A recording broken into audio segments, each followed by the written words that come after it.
ओम श्री विष्णुवे नमः। ओम नमो भगवते वासुदेवाय। गुरुवार का पावन दिन स्वयं श्री हरि विष्णु बृहस्पति देव और माँ लक्ष्मी को अत्यंत प्रिय है। जो भक्त गुरुवार का व्रत करते हैं, कथा सुनते हैं, उनके जीवन में धन, ज्ञान, सुख, शांति और समृद्धि अस्थायी रूप से प्रवेश करती है। भक्तों, आज आप सुनने जा रहे हैं गुरुवार की ऐसी अद्भुत कहानी जिसने एक साधारण परिवार का जीवन बदल दिया। यह कथा केवल एक घटना नहीं, बल्कि भक्ति, सत्य, करुणा और ईश्वर की कृपा का दिव्य उदाहरण है।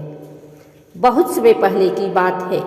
एक छोटे से कस्बे में एक परिवार रहता था। पति, पत्नी और दो छोटे बच्चे। पति का नाम शांतिलाल था और पत्नी का नाम कुसुम। परिवार बहुत सीधा साधा था, पर अत्यंत गरीब। घर में रोज की रोटी कभी कभी मुश्किल से बन पाती थी।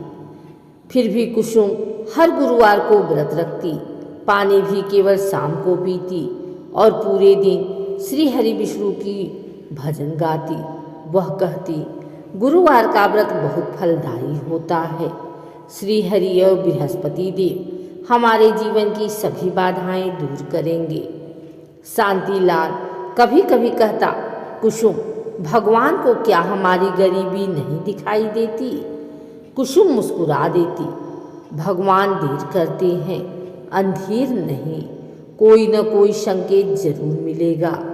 एक गुरुवार की सुबह कुसुम व्रत करके पूजा की तैयारी कर रही थी। तभी दरवाजे पर दस्तक हुई। दरवाजा खोलकर देखा तो एक वृद्ध तेजस्वी ब्राह्मण खड़े थे। साधारण सफेद वस्त्र, चमकता हुआ मुख और कृपा से भरी आंखें। उन्होंने धीरे से कहा, बेटी, मार्ग में भूखा प्यासा हूँ, क्या थोड़ी सी छाछ या पानी मिल सकता है? कुसुम ने बिना सोचे कहा, ब्राह्मण देव, मेरे घर में बहुत कुछ नहीं है, लेकिन जो भी है वह आपका है। घर में बचा हुआ थोड़ा सा आटा था। कुसुम ने वही आटा गूंथकर ब्राह्मण के लिए रोटियां बनाई। खुद पूरे दिन व्रत होने के कारण वह भूखी थी, फिर भी उसने ब्राह्मण को पूरा भोजन कराया। ब्राह्मण ने मुस्कुराते हुए कहा, बेटी, तुम्हारी सेवा व्यर्थ नहीं जाएगी, भगवान तुम्हें बहुत जल्द फल देंगे। यह कहकर वह अचानक गायब हो गए। कुसुम स्तब्ध रह गई। यह कोई साधारण ब्राह्मण नहीं थे, अवश्य कोई देवता थे। ब्राह्मण के जाने के बाद कुसुम ने देखा कि जहाँ वह बैठे थे वहाँ थोड़ी सी पीली मिट्टी पड़ी थी।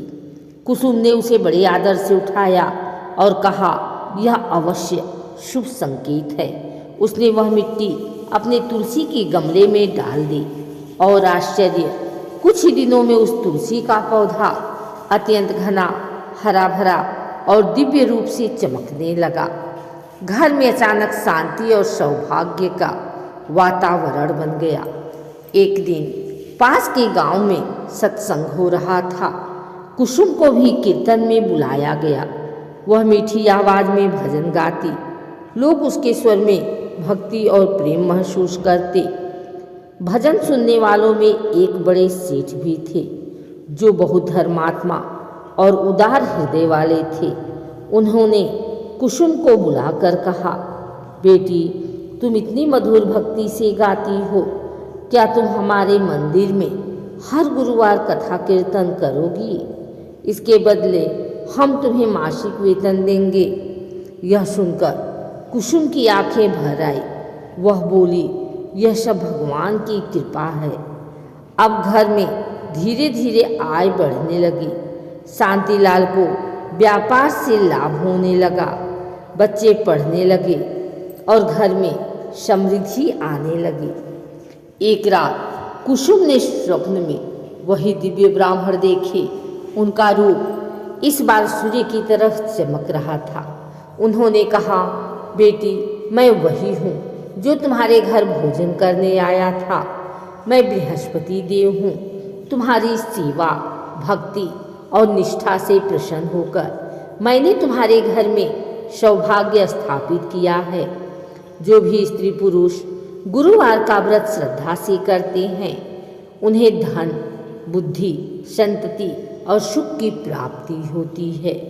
कुसुम हाथ जोड़कर खड़ी रहे। बृहस्पति देव बोले, तुम्हारी कहानी उन सब के लिए प्रेरणा बनेगी जो भक्ति, दया और सेवा की महिमा को समझाते हैं। स्वप्न यही समाप्त हो गया।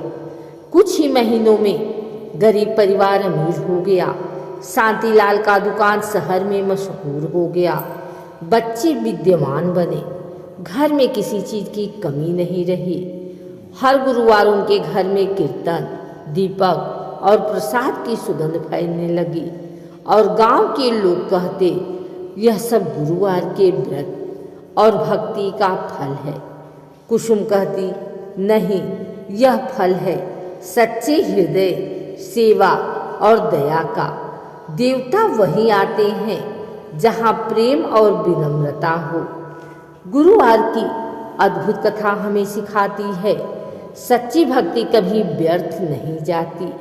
घर में आने वाला ब्राह्मण, साधु या अतिथि भगवान का स्वरूप होता है। गुरुवार का व्रत जीवन में स्थायी सुख लाता है। दया, करुणा और सेवा से ईश्वर प्रसन्न होते हैं। पीली वस्तुओं का दान और ब्राह्मण सेवा अत्यंत शुभ है। माँ लक्ष्मी वहीं अस्थायी रूप से बसती हैं जहाँ गुरुवार को झूठ, कटु वचन और अपवित्रता न हो। हे भगवान विष्णु, हे बृहस्पति देव, हे माँ लक्ष्मी, जिन जिन भक्तों ने यह कथा सुनी उनके घर में सुख, शांति, धन, सौभाग्य, आरोग्य और शांति का वास हो। उनकी सभी मनोकामनाएं पूर्ण हो। घर परिवार खुशहाल रहे और जीवन में कभी भी अंधकार ना आए।